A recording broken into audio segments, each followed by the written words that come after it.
Welcome to 818. Tonight's story starts like a normal day on the job.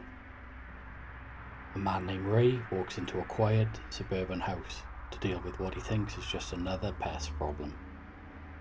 No strange noises, no flickering lights, just a normal appointment in a normal neighborhood. Until he meets Frank. What happens next isn't a haunting or a ghost story. It's something worse. Because whatever was living in that house wasn't supposed to exist. The house seemed normal enough. It was a small two-storey home in a quiet suburban neighbourhood. The lawn was neatly trimmed and the front yard well kept. Nothing special, but nothing horrible either. It was the kind of place you don't really mind visiting, especially compared to some of the roach-infested dumps I see in my profession. I walked right up to the front door and gave it a knock and didn't think twice about it. It was just a normal day at work. I had no idea it was about to become the worst day of my life. There was no answer at first, so I knocked again and called out, "Hello, it's Ray from Bug Begone Exterminator and Pest Control Services. I'm here for the 9 a.m. consultation." "Hi Ray, the door is unlocked. Come on in and make yourself at home. I'll be down in a moment," came a voice through an open upstairs window. Usually I insist on waiting to meet the customer at the door, but I was overbooked that day and looking to shave some time off my schedule. As I turned the doorknob, the voice from upstairs window called out, "Oh, and don't worry about Frank. He may seem a little strange, but he's perfectly harmless." Great, I thought. I'm going to try walking into this time. If you ever worked a job where you dealt with the general public, then you know just how frustrating, aggravating, rude, bizarre, foul, and downright stupid people can be. Now just imagine how those people act in the comfort of their own homes, where they're free to really be themselves. As you can imagine, I've seen some strange things in my time. I've come across hoarders, crackheads, mannequin collectors, nudists. Nothing could have prepared me for this. I stepped in through the door and instantly knew something was off. My job is to go into a house, figure out if it's infested, determine which type of bug is doing the infesting and recommend a solution. Then I schedule a date and time for the exterminator to come finish the job and send the info back to the company. I've been doing this a long time.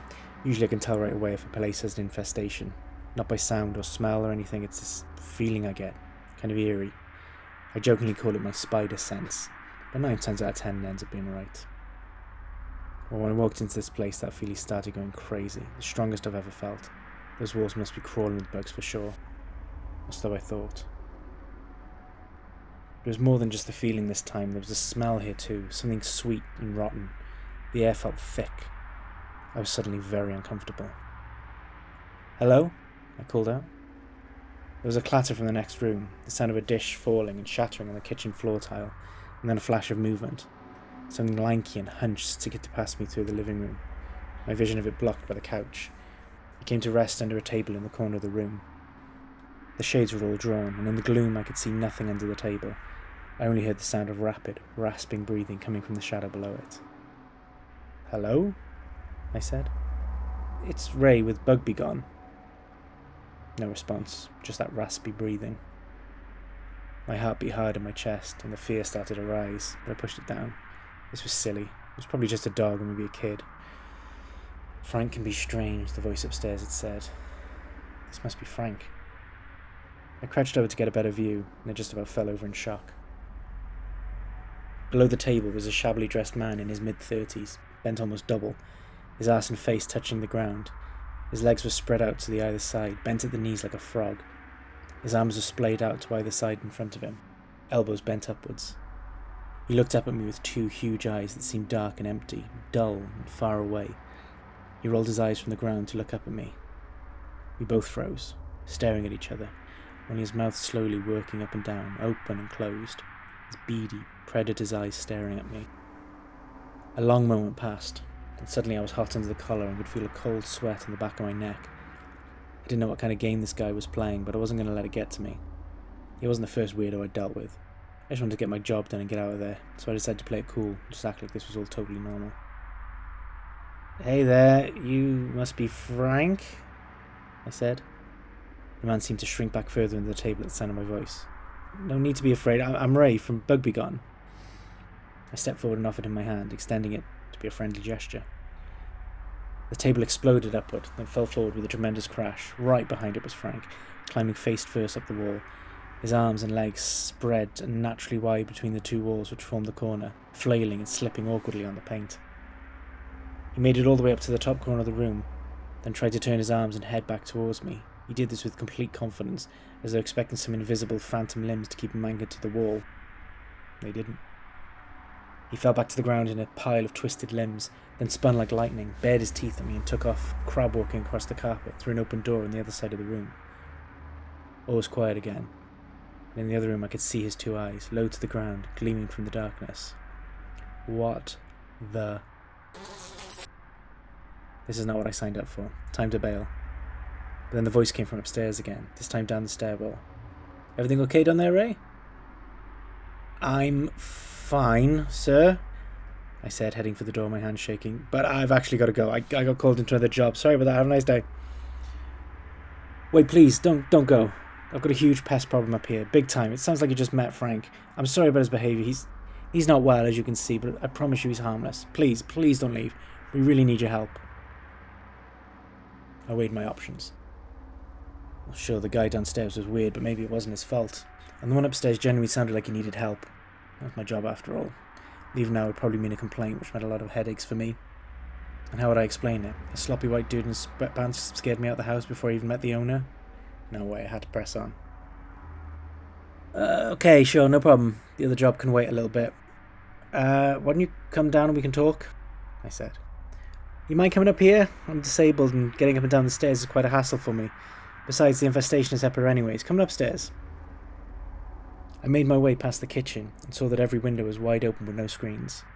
That would account for the humidity. On the kitchen table and countertops were dozens of bowls and large bottles, their bottoms filled with what appeared to be soda, beer, or other sweet, sticky liquid. On the floor next to the table lay a shattered dish and a puddle of brown liquid, upon which a multitude of half-dead flies lay twitching and buzzing. I didn't know what this guy was talking about, because it looked to me like there was an infestation down here too. Perhaps he hadn't seen it? I took a mental note and hurried past up the stairs. In the bedroom, end of the hallway, said the voice. I pushed through the door, and the room appeared empty. A bed, a mirror, two closed doors which I assumed led to closets, and one door slightly ajar on the other side of the room. No people. Shut the door, please. I don't want anything escaping. I shrugged and shut the door. He's right. If it's a bat or a mouse or something, I want to keep it contained. Over here, in the bathroom, said the voice. I opened the door to find that this room also looks deserted, has the lights turned on. It definitely isn't empty. I can sense one in here. Fuck me. Once again. I opened the door to find that this room also looks deserted, and has the lights turned on. But it definitely isn't empty. I can sense someone in here. Hey, it's Ray? I said, swallowing my growing fear. What seems to be the trouble? Oh God. Oh, thank God you're here, Ray. Comes the voice from behind this drawn shower curtain. I've got a terrible spider infestation. The closet over there, it's chock full of them. It's disgusting. Can you help me, please? There's something huge hidden behind that shower curtain. I can feel its presence. It's crouched down in the bathtub, trying to conceal its size. Can't actually see it, just the shadow of an outline. Something squat and hulking, and definitely not human.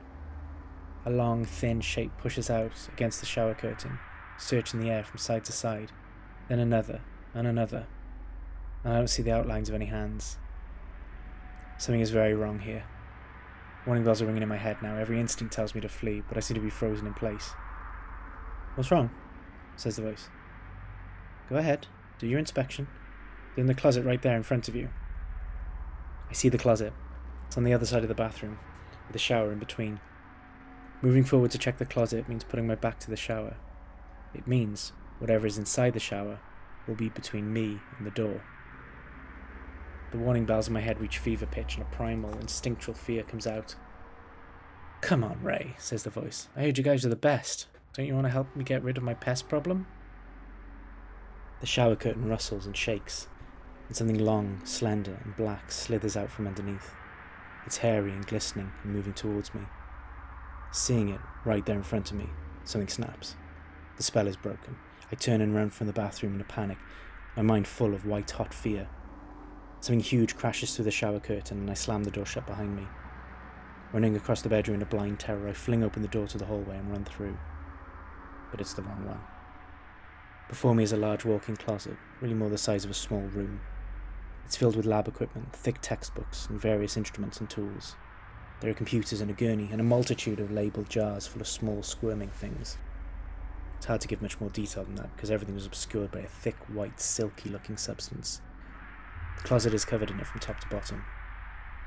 Attached to the back wall is a thick white bundle of vaguely human shape. Protruding from it is a face, a death mask, blue and white frozen in a look of pure horror. On his head is a black hat with red writing that reads, "Pete's Pest Removal. We kill bugs dead." Behind me something huge is slamming against the bathroom door, shaking in its frame. I hear a loud clicking sound and a scratching at the door, and suddenly in the crack below the door appears a row of 4 cold, beady black eyes. And I can't see them, but I just know there's another 4 above them somewhere in that bathroom.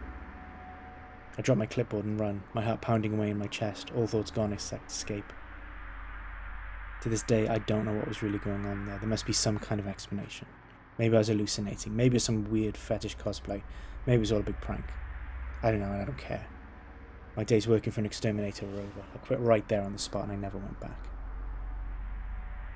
But there's one last thing that haunts me still. An image I just can't get out of my head. As I ran down the stairs and towards the door, I risked a glance in the kitchen. And there was Frank, up on the table, hunched over one of the bowls, his limbs splayed out, bent into a shape no humans should ever take.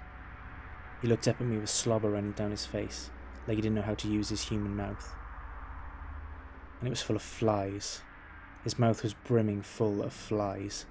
They spilled out all over the table, squirming and buzzing. He looked up at me with those cold, dead, disinterested eyes, and I couldn't help but think of the horror upstairs in the bathroom. But Frank the human spider had no interest in me. He turned back to his fly feast and started shoveling more into his fangless mouth. I turned, and I sprinted out the door, and I never looked back. Ray never finished that job. He quit the same day and never took another call for pest control again. He said he never went back to that neighbourhood, never took another call from that address. But sometimes, late at night, he swears he hears scratching on the walls of his new place. Stories like this don't make the news. They get whispered, shared, and buried. That is until we dig them up. Thanks for listening. Sleep tight. And if you hear something crawling in your attic tonight, maybe don't go looking for it. Please like and subscribe. It helps a lot.